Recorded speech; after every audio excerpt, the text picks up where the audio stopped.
ಲಕ್ಕುಂಡಿ ಗ್ರಾಮದಲ್ಲಿ ಉತ್ಖನನ ನಡೀತಿರುವ ಪಕ್ಕದ ಜಾಗದಲ್ಲಿಯೇ ಬೃಹತ್ ಗಾತ್ರದ ಹಾವು ಕಾಣಿಸಿಕೊಂಡಿದೆ. ಹಾವು ಕಾಣಿಸಿದ ವಿಷಯ ತಿಳಿತಾ ಇದ್ದಂತೆ ಲಕ್ಕುಂಡಿ ಗ್ರಾಮಸ್ಥರಲ್ಲಿ ಆತಂಕ ಹೆಚ್ಚಿದೆ.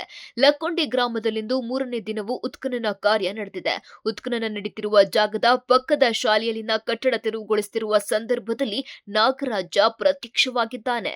ಜೆಸಿಬಿ ಹಾಗೂ ಟ್ರ್ಯಾಕ್ಟರ್ ಚಾಲಕರ ಕಣ್ಣಿಗೆ ಹಾವು ಕಾಣಿಸಿದೆ.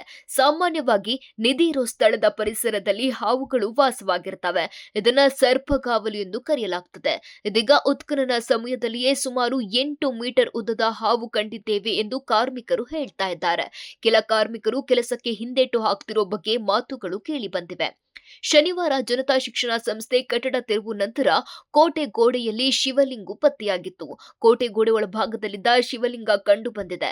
ಪತ್ತೆಯಾದ ಶಿವಲಿಂಗ ಕಂಚಿನದ್ದ, ತಾಮ್ರದ, ಬೆಳ್ಳಿಯದ್ದ ಎಂಬುದರ ಬಗ್ಗೆ ಕುತೂಹಲ ಮನೆ ಮಾಡಿದೆ. ಪುಟ್ಟ ಶಿವಲಿಂಗದ ಆಕೃತಿಯನ್ನ ಪುರಾತತ್ವ ಇಲಾಖೆ ಅಧಿಕಾರಿಗಳು ವಶಕ್ಕೆ ಪಡೆದುಕೊಂಡಿದ್ದಾರೆ.